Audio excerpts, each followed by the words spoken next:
Hello, about a month ago or so I got a couple of motors here. These are a couple outboard motors, a 1928 Johnson A35 and a 1952 Mercury Super Five that I picked up at an auction. Pretty good price. So I really like this little A35 here. It's a little 2.5 horsepower motor made in 1928, horizontally opposed. And of course I've been going at it since I can't leave well enough alone, so I had to temporarily reassemble it because I've actually already started fixing it before I even started this video. I just thought I'd quickly piece it together so you can see what it looks like. Anyways, let's see what I do to take it off. I'll give you a quick look inside. Hang on a sec.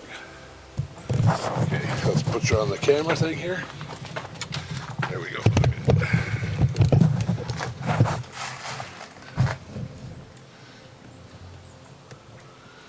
Okay. Hopefully I can get me in the picture. We'll see. We'll just space this over here like that. Okay, so anyways, the ignition system wasn't sparking anymore, and this is actually one of the first ones of magneto, so I took off the flywheel. Easy to do, surprisingly, even after all this time. The silicone bronze screws I use right in here come off open right away, real quick and easy. And in here is your ignition system. I just plugged these wires back in because the wires were, well, as you can see, crap. Just crap. Well, if you're 98 years old or 89 years old, you probably feel like crap too. So that's the old connections. They're not much good. I took the magneto off, and let's see if I get it off here. Okay, there we go. Now there's the magneto coil and everything. Nice little coil with dual outputs. This was all filled with tar. I think I could do something a little more modern than that. Wires coming out. Check the coil. It seems to be good. And the condenser actually seems to be good. And the points, I cleaned the points file. Yeah, look at these. Look at these old points. Look at the way they made it, eh? Just a beastie. But anyways, we'll clean this up. This is your kill switch. You can see the wiring underneath. Runs over to here. Goes right up onto your points. That's the kill switch wire right here. Goes to that screw. This one goes to this screw. That one is your condenser. So hopefully the coil looks good. We'll see how it works. Unfortunately, the magneto coil here, the magnet is seemingly a little weak because if I get some, well, I don't have anything handy, but it doesn't have a whole lot of force on it. So what we're going to try and do is, there's a guy, the local chapter, actually it's called the Northern Ontario chapter of the Antique Outboard Motor Society, our club, Antique Motor Boat, yeah, Antique Motor Outboard Motor Club. He has a remagnetizer, so we're going to try and remagnetize this coil and hopefully get some more oomph out of it, because I really love to use this thing. Of course, push comes to shove, I can always use a modern dual coil off a car and use, you know, ignition switch and the battery to supply the power, but that's cheating. I want the original mag to work, so even if I have to unwind this and rewind it, I'm going to fix it.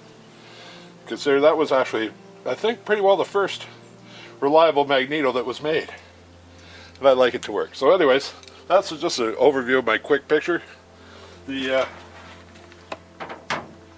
you call it? Oh, these are coming out of there. Look at this. Two Woodruff keys in there, eh? Well, I guess there is. Two Woodruff keys. Cool. I mean, look at that. It doesn't even stick to there. Look. You can see there's no magnetic strength here. Now that should be sucked right to her solid, but just barely. There's not a whole lot of force left in here. But anyways, we got this together. And get this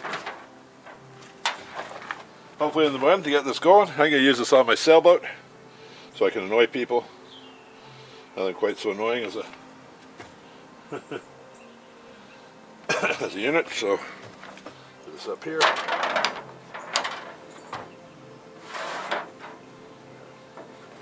Let's take a closer look. I'll show you. Set up here.